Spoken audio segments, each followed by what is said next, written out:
नमस्कार साथियों, तो कैसे हैं आप लोग? उम्मीद है आप लोग अच्छे होंगे, मस्त होंगे, स्वस्थ होंगे। तो आज जो है हम आपके लिए क्लास 10th सामाजिक विज्ञान के इम्पोर्टेंट 5 दीर्घ उत्तरीय प्रश्न लेके आए हैं, जो कि आपकी परीक्षाओं में पूछे जाते हैं। और ये जो है आपको 80 शब्दों से 150 शब्दों में देने होते हैं। एक प्रश्न जो कि आपको 80 शब्दों में देने होते हैं और दूसरे जो कि आपको 150 शब्दों में देने होते हैं। तो आइए बिना देर के वीडियो को स्टार्ट करते हैं। तो हमारा सबसे पहला प्रश्न है, जर्मनी के एकीकरण की प्रक्रिया का वर्णन कीजिए। तो मध्य वर्गीय जर्मन लोगों में राष्ट्रवादी भावनाएं अत्यंत प्रबल थीं। उन लोगों ने 1848 ईस्वी में जर्मन महासंघ के विभिन्न क्षेत्रों को एकता के सूत्र में बांधकर एक निर्वाचित संसद के माध्यम से शामिल शासित राष्ट्र राज्य बनाने का प्रयास किया था। लेकिन इस प्रयास का राजशाही और सैन्य शक्ति ने सम्मिलित रूप से दमन कर दिया। यानी कि जब जर्मनी में एकीकरण हो रहा था, यानी कि वहाँ के जो मध्यम वर्गीय लोग थे, जिनमें शिक्षक थे, डॉक्टर थे, वकील थे, ये सारे लोग जो मध्य वर्गीय लोग थे, इनमें जो है राष्ट्रवादी भावना अत्यंत उत्पन्न हुई और प्रबल हुई। और 1848 ईस्वी में जर्मन महासंघ के जो विभिन्न क्षेत्र थे, उनको जो है एकता के बंधन में बांधकर एक संसद का जो है माध्यम से राष्ट्र राज्य बनाने का प्रयास किया था। लेकिन वहां पर जो राजशाही थी और सैन्य शक्ति थी, उसने जो है उसका जो है दमन कर दिया, यानी कि उसे नष्ट कर दिया। और उनका प्रशा के बड़े भूस्वामियों ने भी समर्थन किया। तो प्रशा एक देश है, तो प्रशा प्रशा के जो बड़े भूस्वामी थे, उन्होंने भी जो है उनका समर्थन किया। उसके बाद प्रशा ने राष्ट्रीय एकीकरण के आंदोलन का नेतृत्व संभाल लिया। उसका मुख्यमंत्री ओटो विन बिस्मार्क। तो बिस्मार्क वही व्यक्ति है जिसने जो है जर्मनी का एकीकरण किया था। इस प्रक्रिया का जनक था, जिसने प्रशा की सेना और नौकरशाही की मदद ली। 7 वर्ष के दौरान ऑस्ट्रिया, डेनमार्क और फ्रांस में से 3 युद्धों में प्रशा की जीत हुई और एकीकरण की प्रक्रिया पूरी हुई। और जनवरी 1871 ईस्वी में वर्साय में हुई एक समारोह में प्रशा के राजा विलियम प्रथम को जर्मनी का सम्राट घोषित किया गया। और इस प्रकार जर्मनी का एकीकरण हुआ। तो 1871 में जो है जर्मनी का एकीकरण पूरा हुआ था। अब हमारा नेक्स्ट है, फ्रांस की क्रांति कब शुरू हुई, उसका मुख्य कारण क्या था। तो फ्रांस की क्रांति 5 मई, इसमें जो 5 मई लिख गया, इसको जो है 5 मई में शुरू हुई थी। यानी कि फ्रांस की क्रांति 5 मई 1789 को प्रारंभ हुई। फ्रांस की शोचनीय आर्थिक स्थिति क्रांति का मूल कारण थी। लुई 16वें की फिजूल खर्ची से राजकोष खाली हो गया था तथा देश आर्थिक रूप से दिवालियेपन की कगार पर था। यानी कि फ्रांस की क्रांति जो है 1789 में चालू हुई थी। और इसकी जो मूल इसका कारण था, वो था वहाँ की फ्रांस की आर्थिक स्थिति। और लुई 16वां जो वहाँ का राजा था, उसकी जो फिजूल खर्ची थी, यानी कि बेमतलब वो जो है खर्चा करता रहता था, जिसके कारण जो है वहाँ का राजकोष खाली होता गया और देश आर्थिक रूप से दिवालियेपन की कगार पर था, यानी कि वहाँ की अर्थव्यवस्था नष्ट होने लगी। और ऐसी हालत में शासन ने जनता पर कर भार बढ़ाने के लिए नए कर लगाने का प्रस्ताव किया, जिसका जनता ने विरोध किया। तो वहाँ का जो राष्ट्रपति या वहाँ का जो राजा था, वो था लुई 16वां। उसने जो है इसीलिए जो है जनता पर जो है कर बढ़ाना शुरू कर दिया। यानी कि वहाँ के लोगों से ज्यादा कर जो है वसूलने के लिए उसने जो है और ज्यादा कर लगा दिए। इसलिए जनता ने जो है उसका विरोध किया। और एस्टेट जनरल का अधिवेशन बुलाने के साथ ही क्रांति का विस्फोट हो गया। इस दृष्टि से फ्रांस की क्रांति तत्कालिक आर्थिक स्थिति क्रांति का एक प्रमुख कारण बन गई। अब हमारा नेक्स्ट प्रश्न आता है, इटली का एकीकरण कैसे हुआ, संक्षेप में बताइए। तो इटली के एकीकरण की प्रक्रिया 19वीं शताब्दी में शुरू हुई। इस प्रक्रिया का विवरण इस प्रकार था। तो इस समय इटली अनेक वंशानुगत राज्यों व बहुराष्ट्रीय हैब्सबर्ग साम्राज्य में बिखरा हुआ था। तो जब 19वीं शताब्दी में इटली जो है अनेक वंशानुगत राज्यों और बहुराष्ट्रीय हैब्सबर्ग यानी कि हैब्सबर्ग में जो है साम्राज्य में बिखरा हुआ था। और इतालवी भाषा संपूर्ण इटली में नहीं बोली जाती थी। अनेक स्थानों पर अनेक रूप प्रचलित थे। यानी कि इतालवी जो भाषा थी, वो पूरी इटली में नहीं बोली जाती थी, बल्कि उसके अनेक अनेक अलग स्थानों पर जो है अनेक अनेक अनेक प्रकार की जो है भाषाएं प्रचलित थी। और 1830 ईस्वी के दशक में ज्यूसेप मेजनी ने इटली के एकीकृत करने के लिए सबसे ज्यादा प्रयास किया और उसने यंग इटली नामक गुप्त संगठन का भी स्थापना की।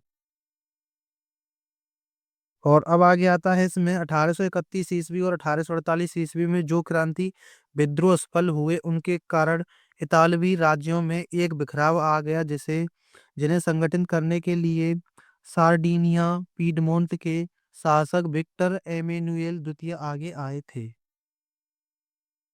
और सार्डिनिया पीडमोंट के प्रधानमंत्री काबूल ने इटली के राज्यों को संगठित करने के लिए प्रारंभ हुए आंदोलनों को नेतृत्व प्रदान किया और फ्रांस व सार्डिनिया पीडमोंट के बीच एक कूटनीति संधि की थी। और 1859 ईस्वी में सार्डिनिया पीडमोंट ने ऑस्ट्रिया को पराजित किया। इस युद्ध में गैरिबाल्डी के नेतृत्व में अनेक सैनिकों ने भी भाग लिया था। तो सार्डिनिया पीडमोंट ने जो है 1859 में जो है ऑस्ट्रिया को भी पराजित कर दिया था। और 1860 ईस्वी में दक्षिणी इटली व दो सिसिलियों के राज्यों में सार्डिनिया पीडमोंट के सैनिकों ने प्रवेश लिया। यहाँ पर स्थानीय किसानों की मदद से वे स्पेन को पराजित कर सके। 1861 ईस्वी में विक्टर एवं एमुनियल द्वितीय को एकीकृत इटली का राजा घोषित किया गया और 1870 ईस्वी में यह एकीकरण हुआ हुआ।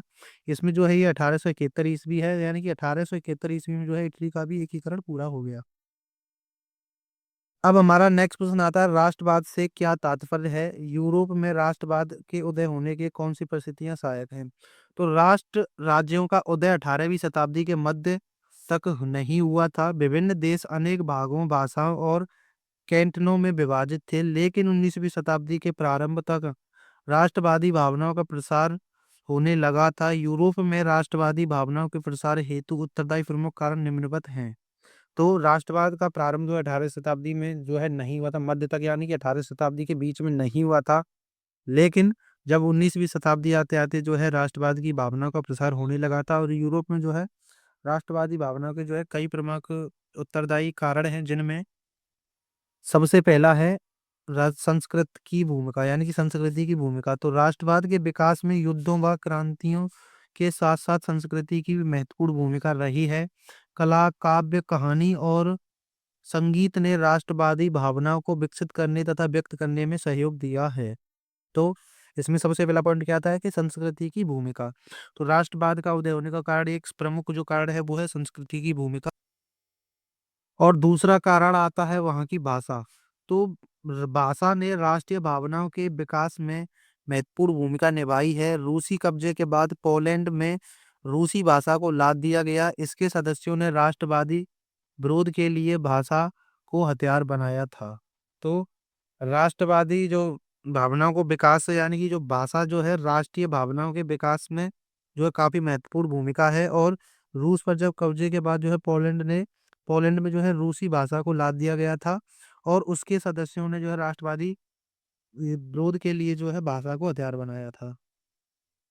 अब नेक्स्ट पॉइंट आता है जन विद्रोह। तो 1830 ईस्वी के दशक में यूरोप में जनसंख्या में तेजी से वृद्धि हुई। यूरोप के उन इलाकों में जहां कुलीन वर्ग अभी भी सत्ता में था, कृषक कर्ज के बोझ तले दबे हुए थे और शहरों और गांव में कई कर्म से गरीबी थी। बेरोजगारी तथा खाद्यान्नों की कमी के कारण लोगों ने विद्रोह करने शुरू कर दिए थे। अब हमारा जो नेक्स्ट और सबसे इम्पोर्टेंट क्वेश्चन आता है, जिसका नाम है मध्य वर्ग का उदय। तो 18वीं शताब्दी तक यूरोप के विभिन्न देशों में दो प्रमुख वर्ग थे, कुलीन वर्ग तथा दास वर्ग या कृषक वर्ग। औद्योगिकरण के कारण नए सामाजिक समूह श्रमिक वर्ग तथा मध्य वर्ग अस्तित्व में आए, जो उद्योगपतियों, व्यापारियों और सेवा क्षेत्र के लोगों से बने थे। इस वर्ग ने कुलीन विशेषाधिकारों की समाप्ति तथा शिक्षित और उदारवादी मध्य वर्गों के बीच राष्ट्रीय एकता के विचारों को बढ़ाया था। तो 18वीं शताब्दी में जो है कई जगह पर जो है सबसे पहले तो दो प्रमुख वर्ग थे, जिनमें एक था कुलीन वर्ग, दूसरा था दास या कृषक वर्ग। लेकिन औद्योगिक कारण जो है नए सामाजिक समूह श्रमिक में जो है समाज में अस्तित्व में आए, जिनमें एक था मध्यम वर्ग जिसमें और एक था श्रमिक वर्ग। तो इसमें क्या हुआ, जो मध्यम वर्ग था वो था उद्योगपतियों, व्यापारियों से और सेवा क्षेत्र वालों से जो है बने थे। और इसी का कारण जो है उनमें जो है शिक्षा और उदारवादी मध्य वर्गों के बीच जो राष्ट्रीय एकता के विचारों को जो है बढ़ाया गया। अब हमारा नेक्स्ट प्रश्न है, फ्रांस की क्रांति के क्या कारण थे? किन्हीं चार कारणों का उल्लेख कीजिए। ये क्रम नहीं है बल्कि कारण है। तो 1789 ईस्वी की फ्रांस की क्रांति यूरोप के इतिहास की एक युगांतकारी घटना थी। इस क्रांति के कारण लुई सोलहवें का वंशानुगत शासन फ्रांस से समाप्त हो गया। फ्रांस में लोकतंत्र का आरंभ हुआ। फ्रांस की क्रांति के लिए उत्तरदायी प्रमुख कारण कारण विवरण इस प्रकार है, जिनमें सबसे पहला है स्वतंत्रता का पर प्रतिबंध। तो फ्रांस के लोगों को किसी की तरह की स्वतंत्रता प्राप्त नहीं थी। धार्मिक स्वतंत्रता पर भी प्रतिबंध था। फ्रांस में प्रोट और धर्म वालों पर अत्याचार किया जाता था। न्याय और स्वतंत्रता की पूरी तरह से अवहेलना हो रही थी। तो फ्रांस की क्रांति का एक प्रमुख कारण इनमें था कि जो उसमें जो स्वतंत्रता पर प्रतिबंध लगा हुआ था। और दूसरा कारण है मध्य वर्ग, यानी कि औद्योगिक क्रांति के बाद मध्य वर्ग का उदय हुआ। इस वर्ग में व्यापारी, उद्योगपति, वकील, डॉक्टर, लेखक, पत्रकार, शिक्षाविद और निम्न सरकारी पदाधिकारी आते थे। फ्रांस का मध्य वर्ग महत्वाकांक्षी था। अब हमारा नेक्स्ट प्रश्न आता है अयोग्य शासन या शासक। तो क्रांति के समय फ्रांस का शासक लुई 16वें था। वह एक अयोग्य शासन था, शासक था, क्योंकि उसने शासन में सुधार लाने का प्रयास नहीं किया। उसकी पत्नी का प्रभाव शासन पर अधिकार था। उसकी लुई 16वें के राज्यारोहण के समय जनता को बहुत आशा थी, लेकिन उसकी अदूरदर्शिता और कार्यहीनता के कारण जो है जनता को विद्रोह के मार्ग पर सहारा लेना पड़ा।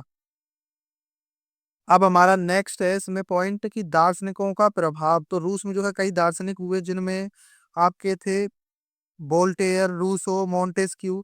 तो फ्रांस के दार्शनिकों ने प्रशासन की दुर्दशा, न्याय व्यवस्था की त्रुटियों तथा फ्रांसीसी समाज की बुराइयों से लोगों को परिचित कराया। रूसो, वोल्टेयर, मोंटेस्क्यू तथा अन्य लेखकों के विचारों ने फ्रांस के क्रांतिकारियों को प्रभावित किया।